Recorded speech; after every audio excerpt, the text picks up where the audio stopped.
Isa po si XRP sa pinakamatagal na altcoins sa crypto market at patuloy po siya na lumalaban sa kabila ng maraming hamon. Ngunit ano nga ba ang dahilan kung bakit nananatili itong mahalaga sa paglipas ng panahon? Isa pong bilyonaryong investor, si Ginoong Mike Novogratz, ang nagbigay ng kanyang pananaw tungkol dito. Dati po siyang may pag-aalinlangan kay XRP, ngayon ay kinikilala na niya ang isang mahalagang aspeto na nagpapanatili sa token na ito at yan po ang lakas ng community nito. At bago po tayo magpatuloy, nais ko lamang po munang bigyang linaw ang aking disclaimer kung saan ang nilalaman po ng video na ito ay hindi po ito isang financial advice. For education and information purposes lamang po ang layunin nito. At ayan, ano nga ba ang sabi ni Ginoong Mike Novogratz tungkol kay XRP?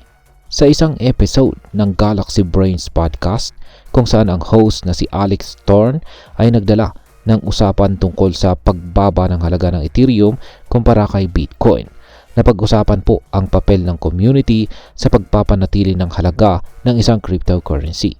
Ayon po kay Thorn, bumagsak ng 75% si Ethereum laban kay Bitcoin mula noong merge at 50% naman mula noong in-announce ang Ethereum ETF noong taong 2024. Bilang sagot, ipinaliwanag ni Ginoong Novogratz na si Bitcoin ay nananatiling malakas dahil po sa simpleng kwento nito bilang digital gold.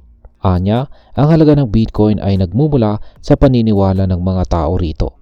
Sa madaling salita, hindi lamang ang technology ng isang cryptocurrency ang mahalaga, kundi pati na rin ang lakas ng paniniwala ng community sa isang project.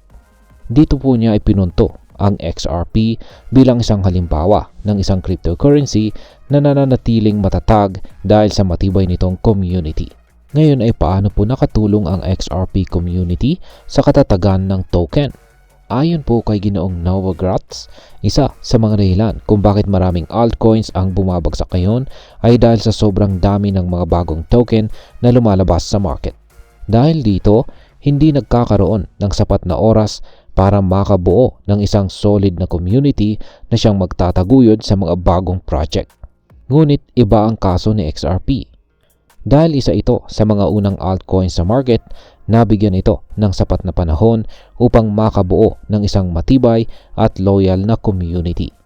Ang XRP Army na binubuo ng mga masigasig na taga-suporta ni XRP ang siyang pangunahing dahilan kung bakit nananatili itong may halaga.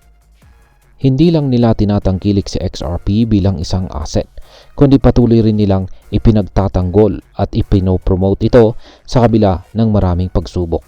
Ano naman po ang pagbabago sa pananaw ni Ginoong Novogratz kay XRP? Kung babalikan po natin, dati nang may pagdududa si Ginoong Novogratz sa kakayahan ni XRP na manatili sa market. Isa po sa kanyang pangunahing dahilan ay ang malaking kontrol ng Ripple sa supply ni XRP na maaari pong makaapekto sa decentralization nito. Gayunpaman, noong December 2023, inamin niya na nagkamali siya sa kanyang pananaw.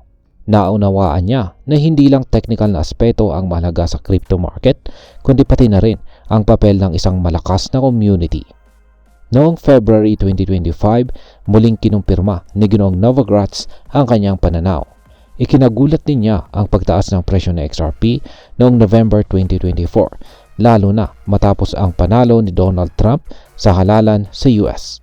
Hindi niya inaasahan na magiging isa sa pinakamataas na token sa XRP sa huling bahagi ng taong 2024. Ngunit malinaw na ang suporta ng community nito ang naging susi sa pag-angat ng halaga nito.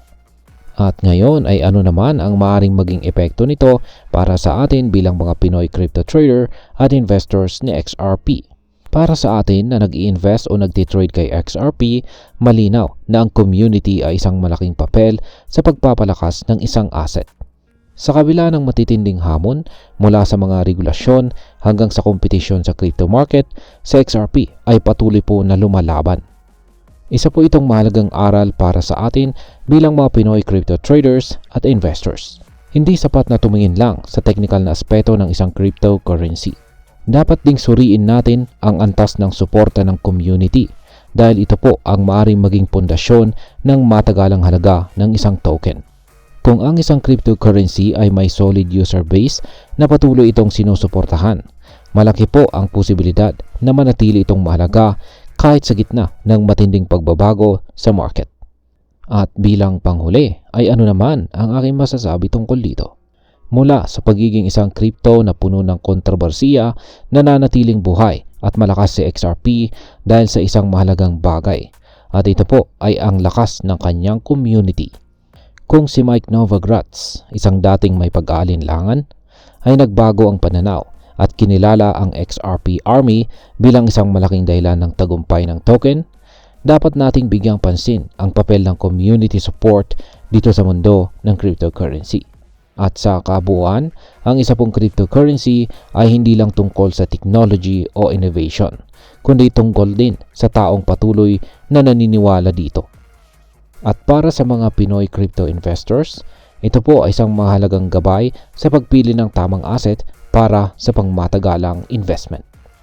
At ayan, hanggang dito na lamang po tayo sa video na ito mga ka-crypto. Sana po ay inyong nagustuhan ang aking paliwanag sa video na ito. Kung inyo po itong nagustuhan, pag-click lamang po ang like button nito. Marami pong salamat sa panonood. Ingat po tayo lagi at God bless po sa ating lahat.